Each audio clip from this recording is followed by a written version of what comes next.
አሁን እኔ ምን ብዬ አምናለሁ መሰለሽ እምነት ተጠቅሜ ሰውነቴን ቀይሬዋለሁ። መስታወት ፊት ስቆም እኔ አየዋለሁ ቦርጫም ነኝ ፊቴ ተበላሽቷል። የፊቴ አጥንት ራሱ ነው ያስተካከልኩት ባይዘው እኔ ለውጤን ካየሽ። ከዛ ግን ይህ ሁሉ ለውጥ የመጣው መጀመሪያ ማሰብ ማስላት ምናምን የሚወደው አይምሮ አካሌ አልተጠቀምኩት። እኔ የተጠቀምኩት ምንድነው ማመን፣ በማይታየው ማመን፣ የኔ ነው ብዬ ማመን፣ እርግጥ አድርጌ እግዚአብሔርን መጠየቅ። እግዚአብሔር ሆይ ይሄ የኔ ነው አውቃለሁ፣ እወድሃለሁ፣ ተመስገን ስለሰጠኝ ደግሞ ሰጠኛል። በቃ ምንም እኮ የለም እኮ ያዝኩት ነገር ግን ሰጠኛል፣ ተመስገን ግግም ስግጥ። ከዛ መስታወት ላይ ቆሜ የራሴን ቦርጭ ከነ ቦርጫ ያየዋለሁ። ቦርጫም ግን አይደለሁኝም እኔ የማየው ከነ ሲክስ ፓክ ሆኖ እንደዚህ ብሎ የሚያምረው የሚገርም ሰውነት ነው። በቃ ካድኩት፣ መስታወቴን ካድኩት። በአጠቃላይ እዚህ የማትፈልገውን ነገር በመካድ በሰውነቴ ብቻ ሳይሆን በዓለማዊ ሁሉም ነገር በቃ ካድኩት፣ በቃ የማይፈልገው ነገር። ከዛ ምን ሆነ መሰለሽ ለ2 ዓመት ከዛ በፊት ስፖርት ሰርቻለሁ። ምንም ለውጥ ማምጣት አልቻልኩም። እዚህ ወፍራም ነኝ፣ እዚህ ቀጭን ነኝ። ከዛ በኋላስ እምነቴ ካስተካከልኩኝ በኋላስ ያ የድሮ ውፍረቴ ማንነቴ ከከዳሁት በኋላስ ምን ሆንኩኝ? ጂም ገባሁ። ጂም ስገባ ደስ የሚል ስሜት ይሰማኛል። ከዛ በ2 ዓመት ውስጥ ያላመጣሁት ለውጥ በ6 ወር ውስጥ ነው ያመጣሁት። የሰውነት ብቻ ሳይሆን የፊቴም ቅርጽ ሰዎች እስከሚደነግጡ እንዴ ምንድነው ያጋጠመ ምንድነው የሆንከው? ለካስ ምን አስተዋልኩኝ መሰለሽ የሰውነታችን ሴሎች እንዳለ ዲኤንኤያችን ማለት ነው ይሰማናል። እንደዚህ ያርኩ ማነህ ነህ ብለህ የነገርከው ነገር እንደሆንክ ሊያሳይህ የሰውነት ቅርጽ ሼፕ ያደርገዋል፣ ቁመት፣ ሁሉም ነገር። እኔ ደግሞ ነገርኩት ማን መሆን እንዳለበት ሰማኝ። ወዲያውኑ ቦታ ሲያዘልኝ አሁን በርገር ብበላ የፈለጉት ነገር ብበላ እግዚአብሔርን ነው የምልሽ ቅርጽ ስቲል አሪፍ ነው። በርገር በላለሁ በደንብ አድርጌ አሁን አትብሉ ምናምን ነበረ። ገንዛ ግን ከእሱ በላይ ግን ምንድነው እምነትህ ነው። እምነትህ ካስተካከል አንተ ሐሳብ ላይ ነው ያወቀ እንዴ ሁሉም ዓለምሽ አይምሮሽ ነው። በእናትሽ ቁንጅና ማለት እምነት ነው። እምነትህ ቆንጆ ከሆነ አንተ ቆንጆ ነህ። በእምነትህ ልክ ነው ቆንጆ የምትሆነው። በእምነትህ ልክ ነው ሀብታም የምትሆነው። በእምነትህ ልክ ነው ቢዝነስ የሚበለጽገው። የሁላችንም ሊሚት እምነታችን ከፍ እናድርገው፣ ህይወታችን ከፍ ኢቭን ትንጥዬ ብትሆኑ የሆነች ነገር ማድረግ because ሁሉም ነገር ተደራርቦ ማለት ነው አንድ ቀን ይታያል። አሁን ምን ይላል የሆነ መጽሐፉን ረሳሁት ምን እንደነበረ ግን በየቀኑ 1% አድርግ ይላል። አሁን 1% በቃ ምንድነው ማድረግ የምትፈልጊ? መጽሐፍ ኦኬ መጽሐፉን ትንጥዬ አንብባት፣ ስፖርት ትንጥዬ ስራ just ትንጥዬ በቃ ሁሉ ነገር ትንጥዬ ትሞክርና ያቺ ትንጥዬ ተደራርባ ማለት ነው ትልቅ ትሆናለች። አይምሮአችን የተማረው እንደው ልፋ ተጠግረር ምናምን ስለሆነ በቃ በየቀኑ ለመጠገረር ትሞክራ ተስፋ ትቆርጣለህ፣ ለጥ ትላለህ። ግን የአቅምህ ትንሽ ሞክርና ነገህን ታሳምራለህ። ተቀጥረው መስራት ብቻ እንደሚችሉ ነው የሚያምኑት። እምነታቸውም ይኖሩታል። ገባሽ? ሰው ሁሉም ኢትዮጵያዊ ነው ችግር ውስጥ ያለው ደግሞ ማለት አልፈልግም። ካናዳ አሁን ለምሳሌ ማደግ ከፈለክ በጣም የምታድግባት ሀገር ነች። በጣም አንቢሊቨብሊ ግን ዳዳዝሚን ከኢትዮጵያ ትበልጣለች ማለት አይደለም። ኢትዮጵያ በደም ከሰራባት ካመንክባት ኢትዮጵያም ራስ ላይ ነው መስራት ዋናው ነገር። ዋናው ሐሳብሽ ላይ ነው ሀገር አይደለም። አብዛኞቹ ኢትዮጵያውያን የሚይዛቸው ምንድነው እኔ እኮ ኢትዮጵያ ስለሆንኩኝ እኮ ነው እንደዚህ ያንኩት። እኔ እኮ ኢትዮጵያ ምን ታርገ? ችግሩ አይምሮ ውስጥ ነው ያለው። ራስህን ላለማየት ግን ኢትዮጵያን እየወቀስክ እድሜ ልክ ትኖራለህ እንጂ ኢትዮጵያ ሀብታም ለመሆን ኢትዮጵያ በጣም ቀላሉ ሀገር ነች። እንደውም ልንገርሻ በጣም ፔኔትሬት ያልተደረጉ በጣም ብዙ ቢዝነስ አይዲያዎች አሉ። በጣም ብዙ ስቃይ ያለባት ኢትዮጵያ ነች። በሰው ደረጃ ብዙ አፕሊኬሽን መሰራት ይችላል። ብዙ በቃ ፕሮብለም ሶልቭ ማድረግ ትችላለህ። እንደውም ካናዳ ስትገባ ሁሉም ስቃዮች ተፈተዋል በኤአይ ደረጃ ማለት ነው። ኢትዮጵያ ግን ገና ብዙ አሉ። አዶናይ ላንተ ስኬት ማለት ምን ማለት ነው? ከራስህ አልፈ ለሌላ መሆን መትረፍ ያ ትልቅ ስኬት ከራሴ አልፌ ወደ እናቴ ስሆን ከዛ በላይ ምን አለ በእናትሽ? መትረፍ ለሰው መቻል።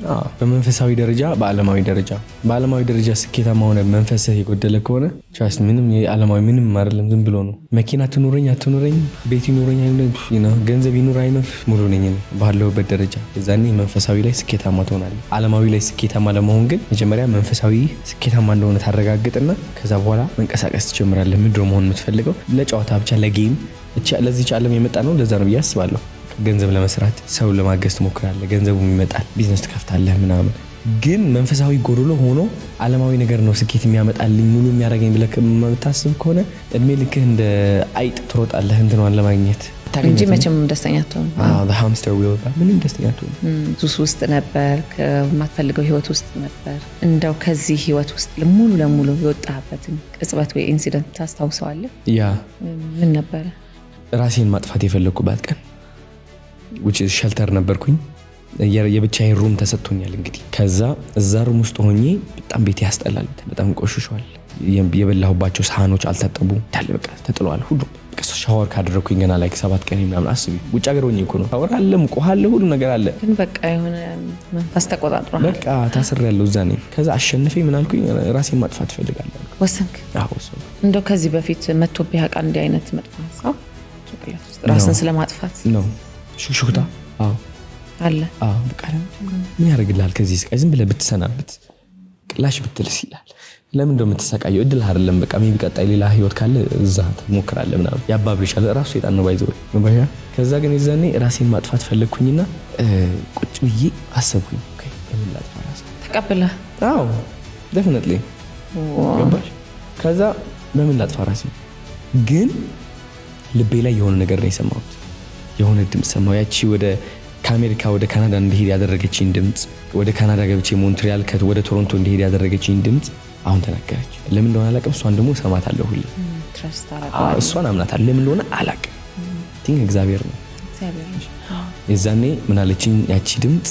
ራስህን አይደለም ማጥፋት የፈለግከው፣ ወይም ደግሞ ህይወትህን አይደለም ማጥፋት የፈለግከው፣ የድሮ ማንነትህን ነው ማጥፋት የፈለግከው። ገባሽ? ለያየኋቸው። አንዳንዴ የራሳችን ማጥፋት ስንፈልግ የሆነ በቃ በአጠቃላይ ሁሉ ነገር ማጥፋት የምንፈልግ ይመስለናል። ግን እነዛ ድምፆችን ነው ማጥፋት የፈለግነው። በቃ መተው የፈለግነው፣ ወደኋላ መግደል የፈለግነው እነዛ ድምፆችን ነው። እነዛ የበታችነት ስሜቶችን ነው፣ ሰው አስደሳችነት ነው።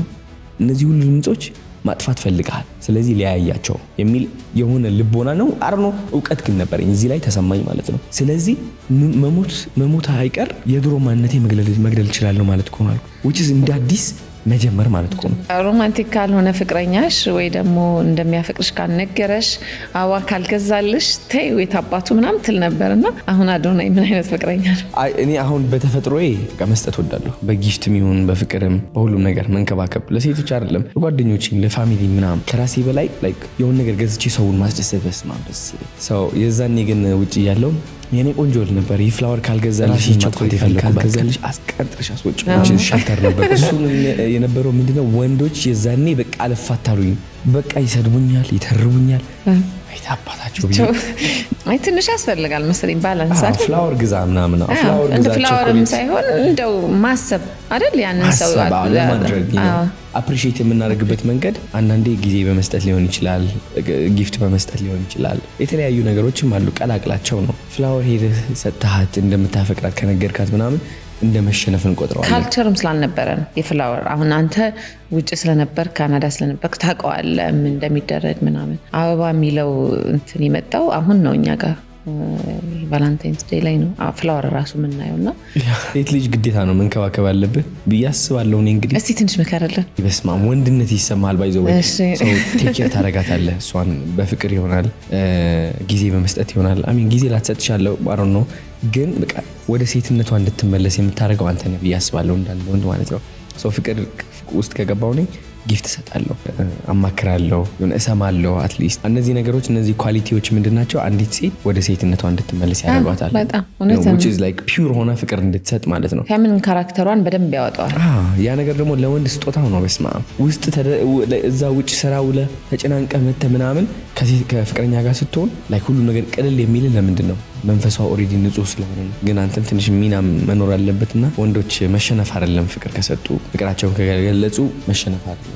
ከፍቅረኛቸው ፊት ህፃን ከሆኑ መሸነፍ አይደለም ብዬ አስባለሁ። ወንዶች ህፃን መሆን አይችሉበትም። ከፍቅረኛቸው ፊት የሚናቁ ይመስላቸዋል። ያ የመከበር ፍላጎት በጣም ስላለ ሁሌም ድርቅ ያሉ ናቸው። ገባሽ አይደል? ፍቅሩ ከዛ በጣም እንትን ይሆናል፣ ይበላሻል፣ ይቀዘቅዛል። እና እነዚህ ናቸው ምክሮቼ።